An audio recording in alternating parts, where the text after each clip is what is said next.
Welcome to another day of Ether Raids. We're taking on a rematch here against a low-key team.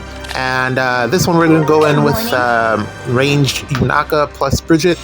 I'm actually wondering if who I'll like swap out from this team once bonus season is over. I feel like Golvig is still has the most actions. I don't see her falling off anytime soon because she, aside from the far saves, she's still able to take out like 80% of the units in the game just because of damage output. So I can't see myself dropping Golvig anytime soon unless her damage output starts falling off, and that just is not happening. So yeah, Golvig will be here for a while. Aside from that, Bridget is amazing. Lucina's action economy is valuable. What about you? I don't know. I really don't know who I would drop from this team either. I feel like I have too many teams now that are just like so condensed, role compressed, that it's so hard to like get rid of someone. I guess maybe I could go a week without using Bridget and not like, you know, feel too much pain about it. I guess I could, but I think in this particular meta, Bridget is very, very helpful because of the feud in her weapon. It kind of just neutralizes the whole Rhea effect, so that's a big boon to have her around. As you can see here, Yunaka failing to get the kill because of miracle support from Rhea there. So yeah, Bridget actually would not care about that. What I'm going to do here is actually just wait until turn 3 because I actually wanted to get rid of that other gravity trap, or the actual real gravity trap, because that's it. Potential initiation spot for Golvig, so I would like to get Golvig up to there, but I can't really do it just yet. I think I need a few more actions, and if I'm gonna wait, I might as well just wait until turn 3 where I get Baby Dual Robin just for some extra actions. So that's what I'm gonna do. There's space here. I just gotta move out of Sigurd's range, and then yeah, turn 3 we'll get to murdering and yeah, it should be plenty of fun from there on out. Aside from that, I actually wanted to use the Edelgard team for this one just for funsies, but the ice from Robin made it just a little bit too challenging to plan my initiation route. So not only would I have had to gotten, you know, around the traps on that with that team, I'd also have to get around the ice.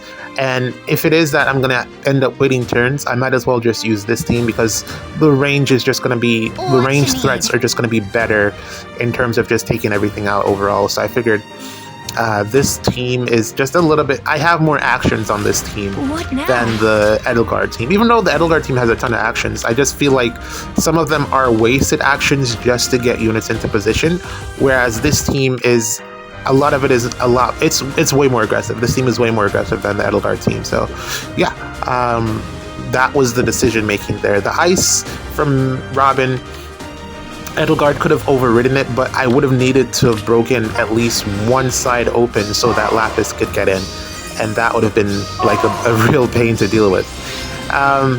So yeah, that aside, whenever you're like building a defense with ice terrain involved, I would recommend putting the traps underneath the ice, because it makes it that much, it makes it even more difficult to get up there and figure it out, because you don't want to go up there and get stuck. It's 2 actions instead of 1.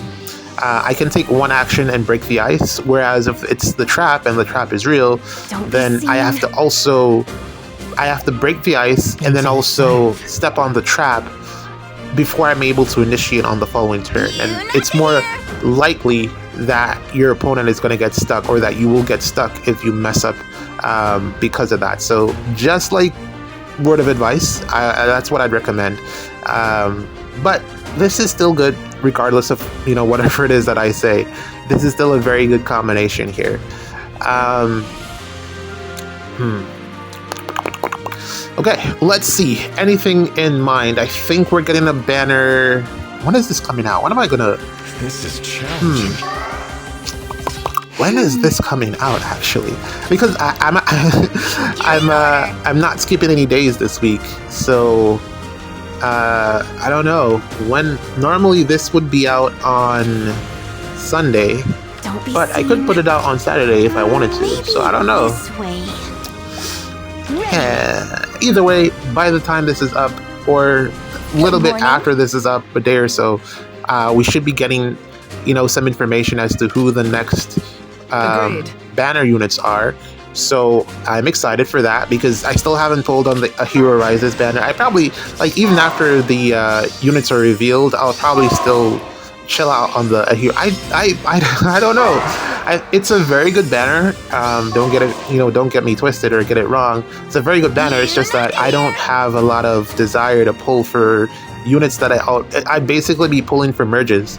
And merges for Hector as well, which is good. Hector and Tamara, those would be very good merges to get, particularly because I also want to give out this Encounter Echo to Erica, just to make her a little bit more self-sufficient in SD.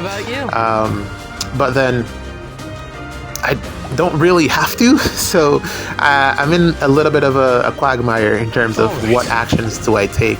So I'm holding off for a little bit. I think I would want at least 2 Hectors, which means I'd have to get a Spark and then, maybe get lucky. So I'm looking at least 2 Sparks to potentially pick up 2 Hectors, and then there's the one in the codes. So that would be 3, just for, plans that I have in store.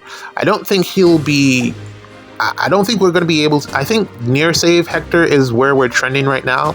Unless you have Shield Fighter on him, then you'll get a little bit more longevity there. But I think we're trending towards near save Hector. The fall off has happened. Same thing. It's actually getting to the point where Neathhogger is now experiencing the fall off. So yeah, a lot of the far saves have been getting, primarily because of Yunaka, getting countered. So yeah. We're transitioning. We're transitioning out of the armored era, unless somehow they just throw up a new armored unit in the next seasonal banner. Which, I mean, why?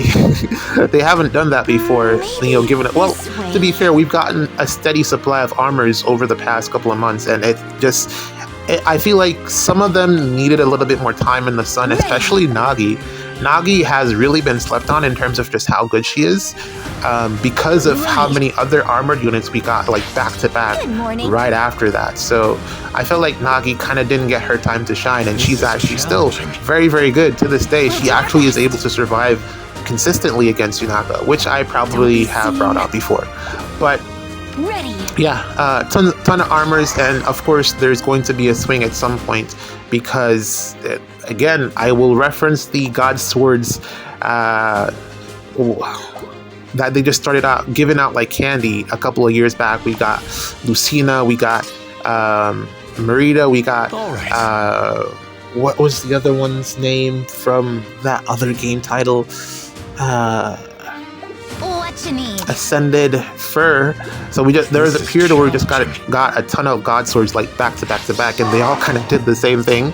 Agreed. What about you? So yeah, we're kind of in that, and I distinctly remember the hard fall off that happened after that because of was it Sanaki? I think it was Sanaki. So I'm pretty sure we're gonna get something similar coming up soon that will just absolutely destroy. Or maybe they don't do it. Maybe they, IS being IS, maybe they just swap things up and surprise us. But yeah, we got the full complement of units here, and we're gonna go ahead and start taking some actions. Obviously, Neathhogger has got to go. It's just who does it? That's the only question. And then I think I'm going to have to do some type of reposition to get Golvig into play, because past Golvig is very, very, very strong. So, man, I really love this Bridget, man. I'm pretty sure this is a one-shot. Yeah. Insane, right? Man, this Bridget is good. The only thing she's lacking, I would love to use her with +1 movement. Like Igrin. So that's a possible team combination, but I also kind of want her to have Kanso. I want, essentially, the Sigurd ring is what she really wants, so that she can actually just have a little bit more range, similar to a range cav. But in SD, it's so there's so many units that you'd want to give the Sigurd ring to, so it's kind of hard to justify giving it to her just for her combat. She's very good, but man, there's too many decisions. I feel like I need one more Sigurd ring, is what I'm essentially saying. Yeah, Sakura. I don't know if I mentioned it or not, but again, definitely a skill issue type of unit. You really want to.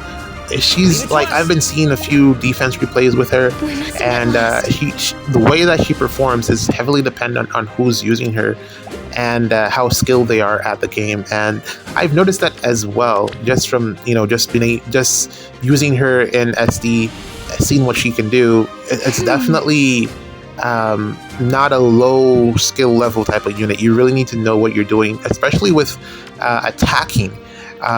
You always got to be checking how far is 6 spaces before you initiate, especially if you have a hyper mobile unit like a Yunaka or Celica.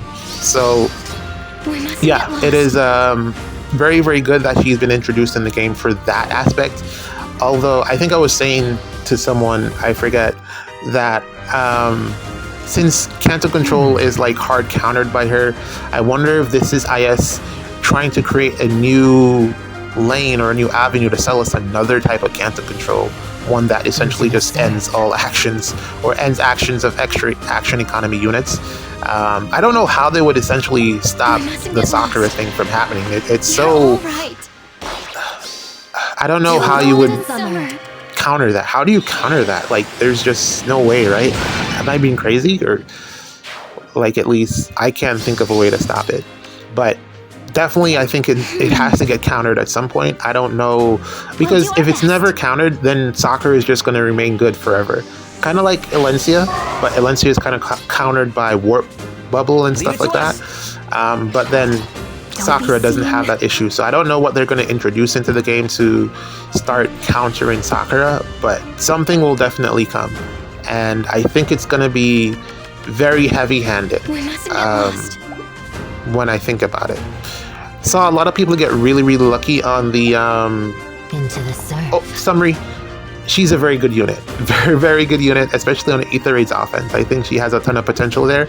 The only drawback, or the only reason I think that Sedith is still better than her, is because he doesn't have to do anything to give you the stats. He just exists and you get the stats. Whereas a big chunk of her effects, Sakura, has to, or is not in effect on Shield until she does the Ice Lock. So that's a drawback in my opinion. A lot of the stats are tied to that, and I don't actually like that. If she didn't have to do that, then I'd probably be a little bit higher than her, but I think Sedith gives more stats overall, or maybe I'm wrong, I don't know, but I feel like Sedith still gives more stats overall. But yeah, what else? I'm so tired lately, man. I'm really tired. So the downside with this team, or with how I've initiated on this map, is that I didn't take out Rhea, which means I don't get some of my extra action. So that's why I've had to retreat in the way that I'm doing currently, which isn't common. With the Edelgard team, I wouldn't have had to do this, but then also that team doesn't have Golvig on it, so trade-off, I guess. What about you? I've been running through Seer Snare actually. I think I'm gonna finish it up today. I've been running through Seer Snare with pretty much just Golvig, man. Golvig, Summer Golvig, and also, well, I guess I could have probably done the same. Well, Summer Golvig has the extra dual button, so that's one more action. But probably could do the same thing with Mythic Golvig as well, who I really, really like. Possibly would like to get that to +10 as well. But yeah. Golvig has just been steamrolling Seer Snare, and it's kind of insane and also silly because she does not care about the weapon triangle disadvantages. She blue unit, red unit, she's just blowing everyone up. And I'm kind of disappointed because Seer Snare was supposed to be a more challenging game mode, and Golvig is just doing it with 0 skills equipped. Nothing equipped but her special and her weapon reposition. and she just does not care. She's blowing everything up. I have Plumeria on the team, but she really isn't doing much aside from the occasional dance. I guess maybe plus 10 true damage from existing within certain ranges, but Golvik has just been soloing that mode with ease, and it's kind of, I don't know why IS is so afraid of just increasing the total stats for these units in these PvE or whatever human against computer game modes. I feel like just increasing the stats overall is definitely what they should be looking to do to make it more challenging, because they've been increasing the overall power level of the units in the game, and not increasing it's not making the other content challenging. If that's what I feel like they need to do to make something like Seer Snare increase the difficulty is all I'm asking for, you know? But yeah, man, GG's. See you in the next one.